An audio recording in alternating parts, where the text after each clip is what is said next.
The blade pressed cold against Marcus Webb's throat before he even heard the door open. "Do not move," said the voice behind him, low, precise, carrying the kind of authority that didn't need volume. "You are in a restricted corridor. State your designation or I will end this conversation permanently." Marcus froze. His translator chip-hummed. He was supposed to be in Sector 7, delivering the diplomatic relay module to Ambassador Cho's office. Instead he'd followed a child, a small, silver-skinned Vrethian girl no older than 6, through a door that had no business being unlocked. She'd been crying alone in a hallway full of dignitaries who pretended not to notice. He'd noticed. "Marcus Webb," he said, keeping his voice level. "Liaison Specialist, Earth Diplomatic Corps. I followed a child. She was distressed. I acted on instinct." Silence. The blade didn't move. Then, a second voice, from somewhere deeper in the room. Quieter. Different in a way that made the air itself seem to rearrange. "Let him breathe, Varric." The pressure at his throat eased. Not by much. Just enough. Marcus turned slowly. The guard, Varric, was taller than any being he'd encountered in 3 years of off-world service. 7 feet of stillness wrapped in dark armor, face obscured behind a visor that reflected Marcus's own wide eyes back at him. The blade was the length of Marcus's forearm and hadn't trembled once. But it was the figure beyond Varric that stole the air from the room.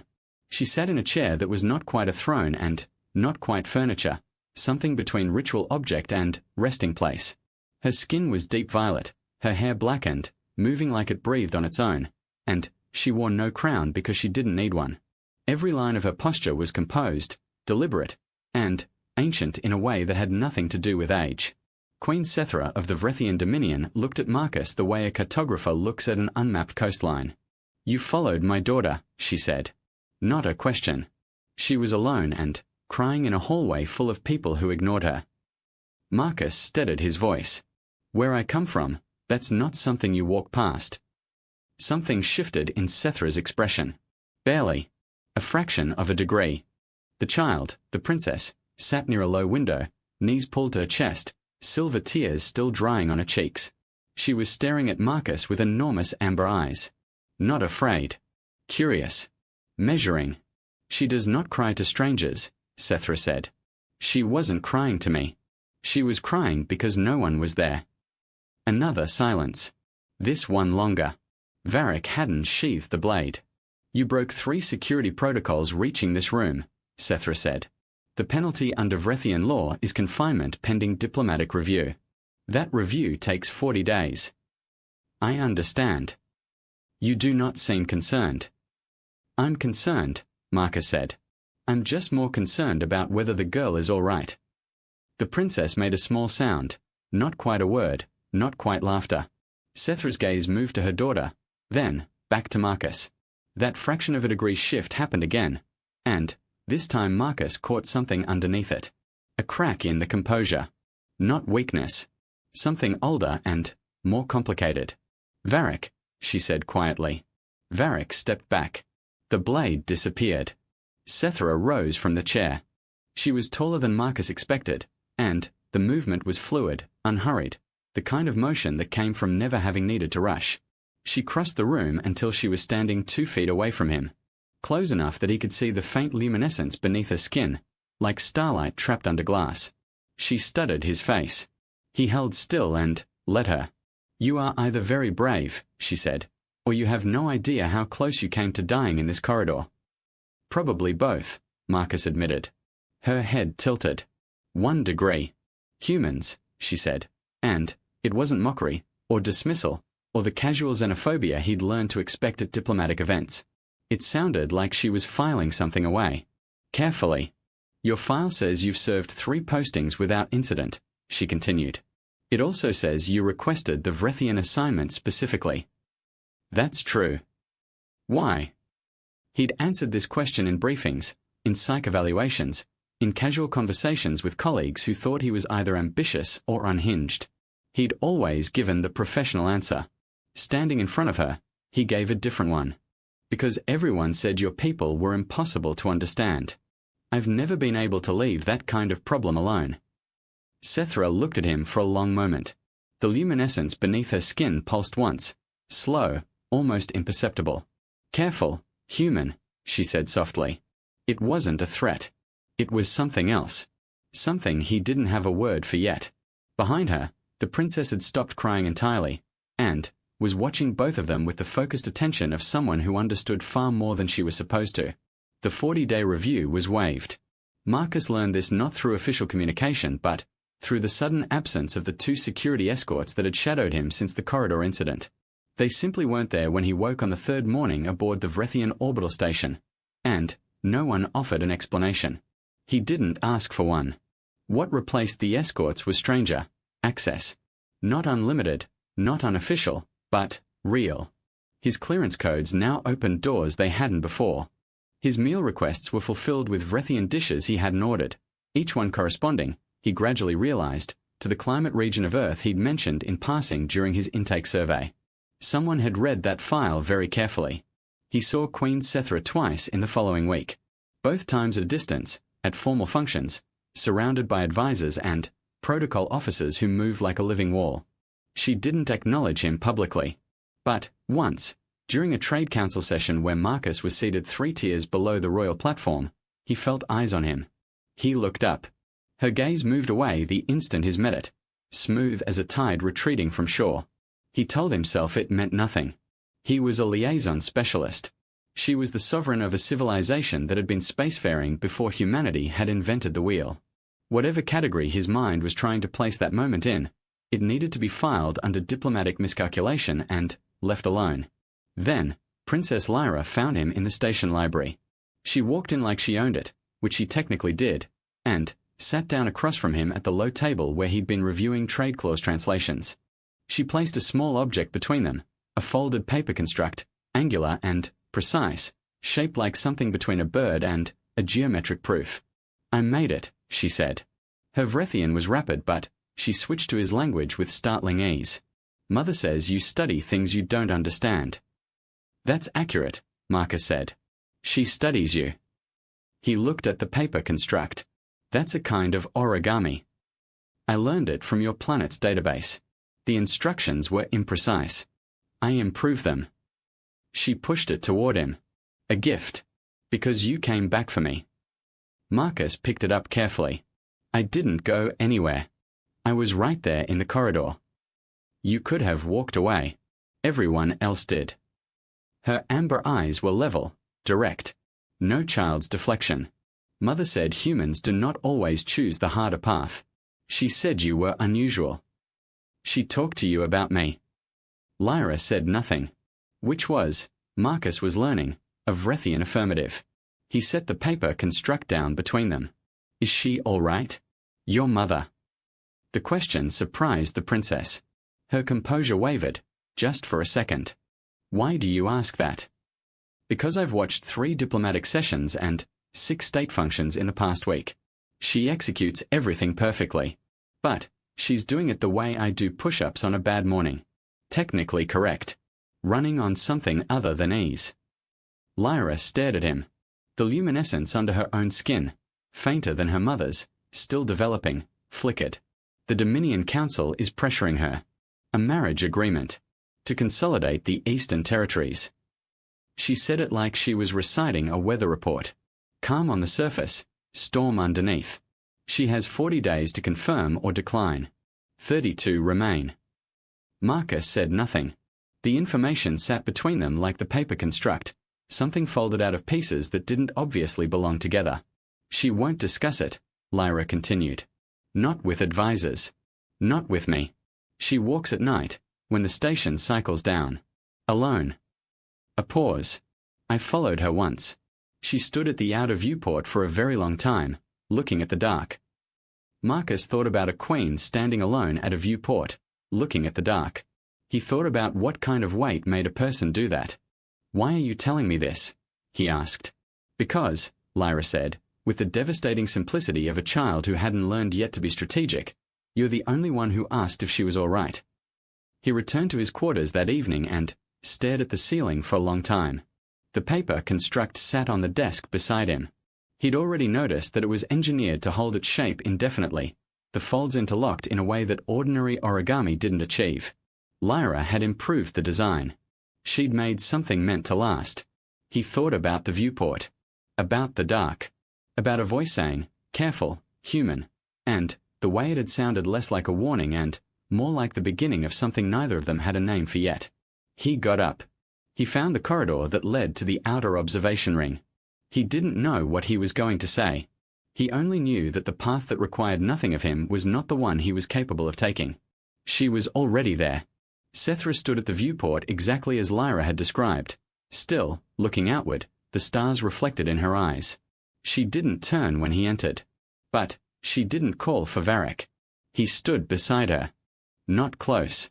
Not far. Just beside. "You shouldn't be in this section without escort," she said. "I know. Yet here you are. Lyra told me you walk alone at night." A long pause. "My daughter trusts too easily." "Or correctly," Marcus said. Sethra turned then. Not fully. Just enough to look at him sideways, the way she'd looked at him in the corridor, like he was a map she hadn't finished reading. "The marriage agreement is not your concern." "No," he agreed. "But you standing here alone in the dark is." The luminescence beneath her skin pulsed. Slow. Like a heartbeat steadying itself. "You are a liaison specialist from a species that has been in space for less than a century. I am responsible for 47 inhabited worlds and the lives of 900 million people. Whatever you are thinking," she said quietly, "is not possible." "I'm not thinking anything," Marcus said. "I'm just standing here." Another silence. Different from the others. This one had texture. "Careful, human," she said. Softer than before. He looked at the stars. She looked at the stars. And neither of them moved. The council session on day 31 erupted the way formal proceedings always did in Vrethian politics, not with raised voices, but with a particular kind of cold that only comes from calculated precision. Marcus watched from the observation tier as Lord Councillor Dreveth laid out the Eastern Consolidation proposal with the patient thoroughness of a man who believed he'd already won. The marriage agreement would bind the Sethra's dominion to the Harvan territories through a union with Lord Harvan's eldest heir, a political architecture 3 decades in the making. Dreveth presented it as inevitability, as wisdom, as the only responsible path for a queen ruling alone. Marcus noticed the word alone land in the chamber like a weight dropped from height. Several council members shifted. Sethra did not. She sat at the head of the chamber in perfect stillness, her expression giving nothing, her hands folded in a way that Marcus had learned to read as controlled tension. He shouldn't have been in the chamber. His clearance covered the observation tier, but diplomatic protocol classified active council sessions as off-limits to foreign personnel. He'd justified it to himself as professional observation. He was aware that wasn't entirely true. Dreveth concluded. The chamber waited. Sethra spoke. Her voice was even, unhurried, and absolute. "The proposal has been received. I will consider it within the remaining window." Dreveth's composure didn't crack, but something in his posture rearranged. "The Eastern Lords require confirmation of intent, your radiance. A signal that the Dominion's direction is, I am the Dominion's direction," Sethra said. Quietly. The chamber went very still. "You will receive my answer on day 40. Not before." Dreveth inclined his head. Sat down. The session moved forward. Marcus released a breath he hadn't realized he was holding. He looked at Sethra. For 1 second, precise and unguarded, she looked up at the observation tier. Directly at him. Then, her attention returned to the council, smooth as a tide. He descended from the observation tier and went to find Lyra. He found her in the Eastern Garden corridor, practicing a combat form meant for students twice her age. She stopped when she saw him and didn't bother pretending she hadn't been watching the session through a private feed. She bought herself 9 more days, Lyra said. Yes. Dreveth will apply pressure through the sub-councils now. He has 4 of them aligned. He'll make it look like institutional consensus rather than personal coercion. Marcus looked at the 12-year-old princess explaining political warfare with the weariness of someone who'd been studying it since before she could read and felt something shift in his chest. You know what he's doing. I've known what he's doing for 2 years, Lyra said. Her voice was steady. Her eyes weren't. Mother knows too. But the Eastern Territories have resources the Dominion needs, and Dreveth controls the infrastructure agreements. He built the cage very carefully. What does your mother want? Lyra was quiet for a long moment. She picked up the practice form again. One fluid motion, then another. She wants what she's not allowed to want, she finally said. She is the Dominion. She stopped being a person when my father died. Marcus thought about that. About a viewport and stars and a voice saying careful, human in a tone that had never sounded like a warning. What if she didn't have to choose between the two? Lyra stopped, turned. What do you mean? The Eastern Infrastructure Agreements. Dreveth controls them because they're bilateral. Haven territories and the Dominion only. What if they weren't bilateral? She stared at him. The amber eyes went sharp. Earth, she said. Earth is looking for energy infrastructure partnerships on 3 frontier systems. 2 of them border the Eastern territories. If Earth entered the agreements as a 3rd signatory, Dreveth loses his exclusive leverage. The cage needs all 3 walls to hold. Lyra put down the practice weapon. She looked at Marcus the way her mother looked at maps. You came here because you couldn't leave a difficult problem alone. I told her that. She remembered. Lyra's expression shifted into something that was almost a smile. She repeats it sometimes. When she thinks no one is listening. The weight of that settled over Marcus quietly. He breathed through it. Can you get me a private channel to the Earth Ambassador's office without it going through the standard diplomatic routing? Yes, Lyra said. Simply. Like it was obvious. Come with me. The channel took 4 hours to arrange and 6 more to produce results. Marcus spent most of it drafting the infrastructure partnership proposal in terms designed to appeal to Earth's Frontier Development Office, emphasizing resource access, transit rights, and the kind of long-range positioning that Earth's diplomatic strategists couldn't resist. He left out the political architecture underneath it. That was invisible by design. Ambassador Cho's response came back in 3 hours. Cautious interest. Requests for detailed terms. The kind of language that meant yes but needed a reason to say it out loud. He built that reason over the next 18 hours, sleeping twice, eating once, running calculations on energy corridor projections with Lyra, who turned out to have a precise and ruthless understanding of economic modeling that she'd clearly developed entirely on her own because she found it interesting. On day 36, he requested a private meeting with Queen Sethra through official channels. She granted it in 4 minutes, which, Varric informed him with a face that expressed nothing whatsoever, was faster than any request had ever been processed. She received him in the same room as their first meeting, the chair that wasn't quite a throne, the window, the particular quality of silence that seemed to belong to her the way weather belongs to a landscape. You've been busy, she said. I had a problem I couldn't leave alone. Sethra looked at him. The luminescence under her skin was steadier than it had been at the viewport. Warmer. You drafted an infrastructure proposal that coincidentally dissolves Dreveth's leverage over the Eastern Agreement. The Earth Frontier Office is genuinely interested. The economics work independently. I know. I had my analysts review your projections. She paused. They were sound. So were Lyra's modifications. Something crossed Sethra's face. Pride, and something more fragile underneath it. She worked with you. She's extraordinary, Marcus said. You should tell her that more often. She's not sure you know. The silence that followed was different from all the others. This one had weight. The kind that comes before something changes. Sethra rose. She crossed to him with the same unhurried certainty, but this time she didn't stop at 2 feet. She stopped at 1. Close enough that the luminescence was clearly visible, pulsing slow and warm. Her eyes, up close, had depth in them like deep water over light stone. If I accept the Earth Partnership as a 3rd signatory, she said quietly, Dreveth's consolidation structure collapses. The marriage agreement loses its leverage. He'll challenge it through the Eastern Lords. Yes. There will be a period of significant political instability, possibly crisis. Yes. And Earth's involvement means your diplomatic mission here becomes considerably more complex. Your posting will be extended. Indefinitely, pending stabilization. Marcus held her gaze. I'm aware of that. You engineered it anyway. I solved a problem. The other outcomes are incidental. Sethra's expression did something it hadn't done in any of the formal settings he'd watched her in. It broke open. Not dramatically. Not with tears or declarations. Just opened. Like a door that had been shut for a very long time. And someone had finally knocked correctly.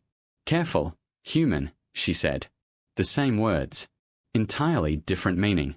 You keep saying that, Marcus said. Because you keep requiring it. But her voice was low and there was something in it that wasn't a warning and never had been. He thought about what Lyra had said. She wants what she's not allowed to want. She stopped being a person when my father died. You're still a person, he said. Quietly. Just to her. Whatever else you are. The luminescence pulsed. Once. Twice. I know that, Sethra said. I had forgotten it. She held his gaze for a long moment, the cartographer looking at the unmapped coast, except this time she was drawing the line.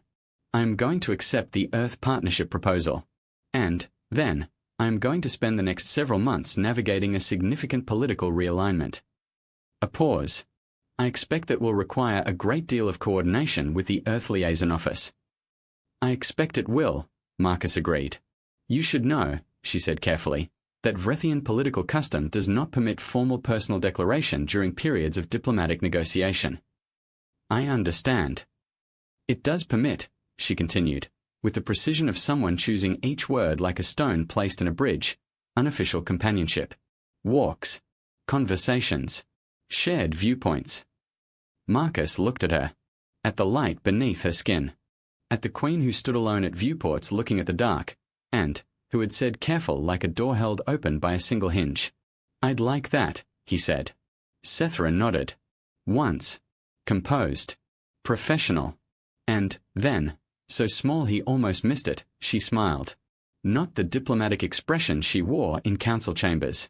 Something real and rare and briefly unguarded. Then, walk with me, she said. The station cycles down in an hour. She turned toward the corridor. He fell into step beside her, not behind, not in front. Beside. As the lights of the orbital station dimmed toward evening cycle and the stars beyond the viewport burned unchanged, Varric fell in 10 feet behind them, blade sheathed, face forward, a man who had said nothing and understood everything. And, somewhere in the eastern garden corridor, a princess who trusted correctly put down her practice weapon and allowed herself a very small, deeply satisfied smile.